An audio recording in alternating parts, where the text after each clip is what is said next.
అంతర్వేది కొప్పినాతి కృష్ణమ్మ గారు అగ్నికుల క్షత్రియులు అంతర్వేది ఆలయంలో ఉండే రథాన్ని, నరసింహస్వామి రథాన్ని దుండుగులు తగలబెట్టేస్తే ఒకటే చెప్పారు, పిచ్చోడు కాల్చాడు, లేదంటే తేనె తట్టుంటే దానికి మంట పెట్టడానికి కాల్చేశారంటే కొంతమంది నీచులు ఉంటారు గొడవలు పెట్టడానికి, లేదా పొరపాటున తాగేసే ఉండొచ్చు, కారణాలు ఏదైనా ఉండొచ్చు.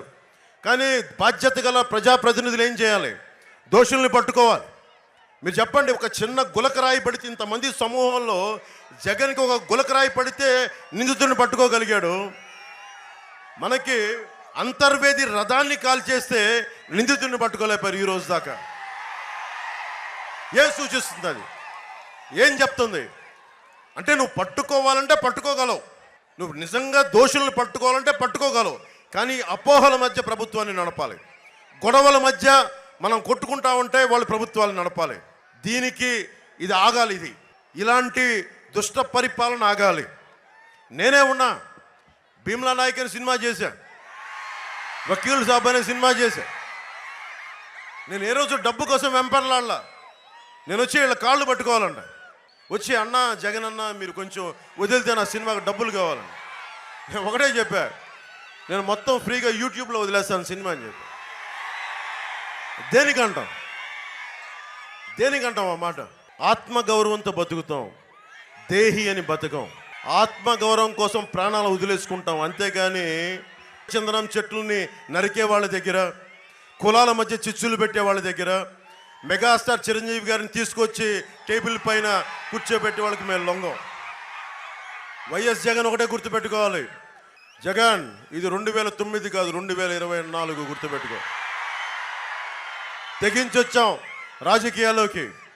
నిన్న రైల్వే కోడల్లో కూడా చెప్పా, నా కోసం 40 మంది ఎర్రచందనం స్మగ్లర్లు దింపారంట పిఠాపురానికి, గోదావరి జిల్లాలకి.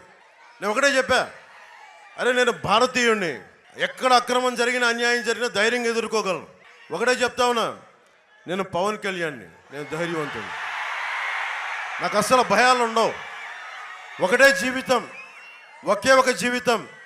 కూర్చోబెట్టి జగన్ లాంటి గూండాలకి, పెద్దిరెడ్డి మిథున్ రెడ్డి లాంటి దోపిడీదారులకి భయపడం. ఎక్కడో కూర్చోబెట్టి మిథున్ రెడ్డి అనే వ్యక్తి చెప్తా ఉన్నాడు, ఒకసారి ఢిల్లీలో కనిపించి ఏదో పెళ్లిలో మాట్లాడుతూ ఉంటే, ఎవరో పెళ్లికి వెళ్తే, కేంద్ర మంత్రి పెళ్లికి వెళ్తే ఆయన ఒకటే చెప్తా ఉన్నాడు, మేము మా పీలూరు నియోజకవర్గాలకు కానీ వాళ్ళ చిత్తూరు జిల్లాలకు వచ్చి మా నియోజకవర్గాలకు వచ్చి మా అక్కడ ఏళ్ళు పెడితే మేము ఊరుకోం, అలాగని మేము ఎవరి జోలికి రామని చెప్తా ఉన్నాడు. అంటే ఎవరు మాట్లాడకూడదు వాళ్ళకి, కానీ వాళ్ళు వచ్చి ప్రతి జిల్లాలో ఏళ్ళు పెట్టచ్చు. మిథున్ రెడ్డి వచ్చి తూర్పుగోదావరి జిల్లాలో ఏళ్ళు పెట్టచ్చు, మిథున్ రెడ్డి వచ్చి పశ్చిమ గోదావరి జిల్లాలో ఏళ్ళు పెట్టచ్చు. మనం వెళ్ళి మాట్లాడకూడదు అక్కడ. మిథున్ రెడ్డికి ఒకటే చెప్తున్నా, మిథున్ రెడ్డి గారికి, పెద్దిరెడ్డి గారికి, జగన్ గారికి ఒకటే చెప్తున్నా, ఇది మేం భయపడే వ్యక్తులం కాదు, ఇది జనసేన. ఇది మీరు ఒక చెయ్యి ఎత్తితే మేము 1,00,000 చేతులు ఎత్తుతాం, గుర్తుపెట్టుకోండి.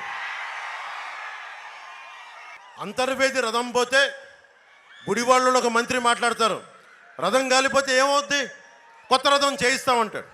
రథం తాలూకు ప్రాశస్త్యం తెలుసా? ఒక విధి విధానాలు తెలుసా? అంత తేలిగ్గా మాట్లాడచ్చా? అది వాళ్ళు ఇచ్చే గౌరవం.